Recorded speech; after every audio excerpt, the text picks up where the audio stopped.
And good morning. How everybody doing out there? I'm your host, Weetstraw. Welcome to Changing the Narrative. Today we're gonna be going live a couple different times. We're gonna be touching on a couple different topics. Um, we're gonna go in depth and talk a little bit about the YSL case with Young Thug and Gunna. We're gonna go in. We're gonna talk a little bit about that. I got a guest who's gonna be coming through later on. And he's a producer. He makes beats. A lot of you familiar with him. I'm not gonna give up his name right now because I want it to be a surprise. He's an OG. He's from where I'm from. He's from Anderson, South Carolina. And he'll be coming through today, to give you a layout of what he got going on, and how he do his, production, and how he go about dealing with artists and stuff. You know what I'm saying? Um, Also today, it's Saturday. It's pretty.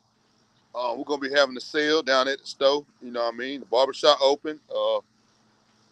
Tattoo parlor open.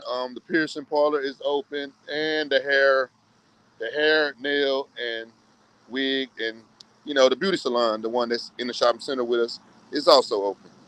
So y'all come down here. I got a clothing store. If I don't have anything you need, you can go next door to the beauty salon. They got items in there that you might need. I mean, if anything you need, just about you can come in this shopping center and get. Because it's like 5 or 6 different businesses down here. Anyway, but like I was saying, we're gonna be touching on a couple different topics today. Uh, we're gonna be talking about that Young Thug and Gunna Rico indictment, and basically a lot of people don't know a Rico indictment is when they take one person out of your whole game, and most times it be the person that called the shots, or the person that run the game, or the person that everybody has a report to. One of the top lead, the top leader of the game. That's normally who the Rico is for, or it could be for, like in this situation, they got Gunna and they got Young Thug. So Young Thug would be the kingpin of the case, of this Rico case, and Gunna would be the underboss. You see what I'm saying? Make sure y'all follow me now. Young Thug would be the kingpin, the top dog. He would be at the top of the triangle. And right below him would be Gunna. Gunna would be the underboss. He would be, you know what I'm saying, a silent part, like almost like a silent partner. You know what I'm saying? You know what I mean?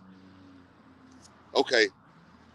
Now with a Rico, what they do is that top head up there, they'll take that top head, the kingpin, whoever at the top of that pyramid, they're gonna take him, and they're gonna make him responsible for everything that anyone that's saying they YSL, or saying that they gain. You know what I mean? If you are a YSL gang member, or if they think that you're a YSL gang member and you're committing crimes, or you doing things that you ain't got no business, and it's coming back to YSL, they're gonna make that top head responsible. That's what a Rico does. So if he got 200 soldiers all throughout Fulton County, those soldiers may have 10, 15, 20 soldiers under them. So the soldiers that's under them, he may not even know those guys. He may never met those guys, but they're going to be repping YSL because they're under somebody else who really is under YSL. So if those guys that's under, listen to what I'm saying, those guys that's under, not even talking about the guys that are really down with the record label YSL. I'm talking about the guys that are hanging with the guys that are down with it, that are committing crimes. He's going to be responsible for their crimes also, not just the crimes that the guys that are directly tied to him are committing. Anybody that's hollering YSL and catching drug charges, gun charges, shooting, committing crime, armed robberies, all these things, she gonna stick it to him, because this is her thing. This prosecutor, she's the type of person that, well, I think somebody pulling the strings. I think that they probably wanted a white person to do this, but thought it would look better if a black person did it. So they sent her out there to go after them. Now, let me tell you something now. A Rico case is one of the worst cases you can have. Like I rather, like you. it's worse than having a murder charge. You know what I'm saying? A Rico case is bad, but they know that he got a lot of resources. What I mean by that, he got a lot of money. So at the end of the day, this is what I feel like they trying to do. I think they trying to break the man. I think they trying to get the man to spend all his money and his resources fighting this state case. Because right now, it's a Georgia, it's a state case. It's a Georgia state case. And they want him to spend all this money on all these lawyers, these big lawyers, you know what I'm saying, fighting this case, only to find out that the feds gonna come in, whew, they're gonna swoop through and pick the case back up. And what they're gonna do when they come in, they're gonna say, start back over. He got to start all the way back over. Because the lawyer's gonna have to go in all over again. On the federal level, though, they got to start all over. They got to start all over. It costs money to start over. So what they want him to do is use all his resources, use all his money to where they got him in the corner, and they got him pinned in the corner. Because at the end of the day, they want these guys to destroy each other. They want these guys to sit back there. That's why they're trying to deny their bonds. They want them to sit back there thinking about this, to the point to where they're willing to do things, willing to tell on this person. You know what I'm saying? They trying to break them. It's old military tactics, and it's shit that the police ain't got no business fucking doing. Like, because at the end of the day, these guys, like,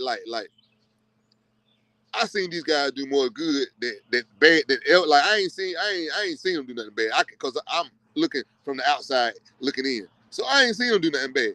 I done seen them. Y'all done seen them. The police, the DA, she done seen them do a lot of positive shit. So for her to still get a hard on and try to, you know, sabotage these boys' careers, you know what I'm saying, they families. Young Thug takes care of a lot of people, a whole lot of people. I mean, listen, when I say he take care of a lot of people, he take care of a lot of people, like hands down. Like he'll have a whole lot more if he wasn't taking care of so much people, but he got a good heart. And that's one thing you can't change, the man heart. He got a good heart.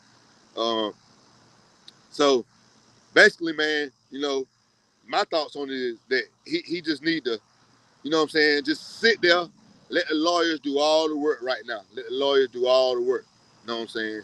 Let the lawyers do their thing. You know what I'm saying? Try to get Gunna out of there. You know what I'm saying? What I mean by that, cause Gunna is gonna be your money man while you in there.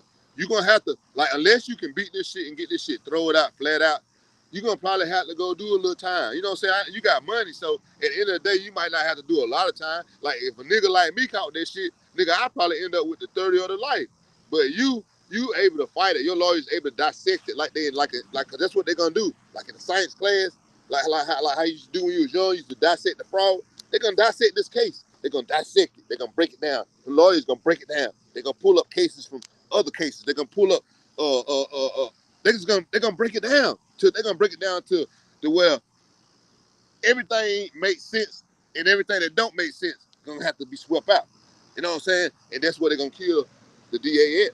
They're gonna find a lot of shit in there that don't make sense, and they're gonna be finding emotions, and it's gonna be getting swept out all the way down till they're gonna be begging them to take a plea.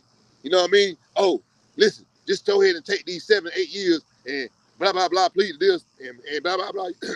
See, that's what they want. They want a guilty plea.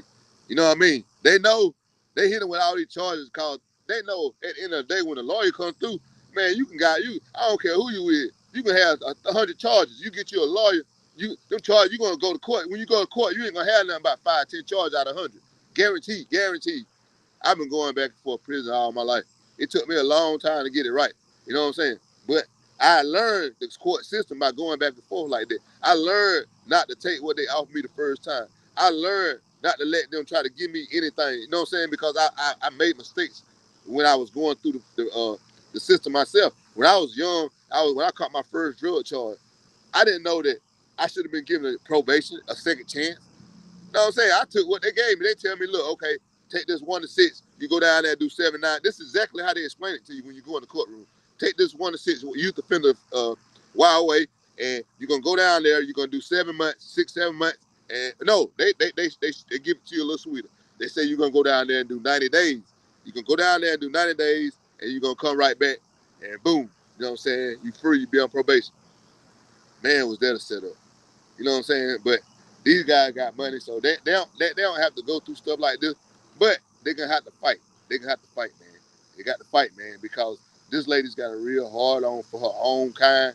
Like, I don't even know. These guys, like a year ago, went to the Fulton County Jail, the same jail they sitting in, and bonded out people. Like, met with the DA, met with lawyers, met with all these bondsmen, and paid bonds for a bunch of non-violent offenders so they could be released. I think it was a holiday. It was something, but they did it so they can get out. And this is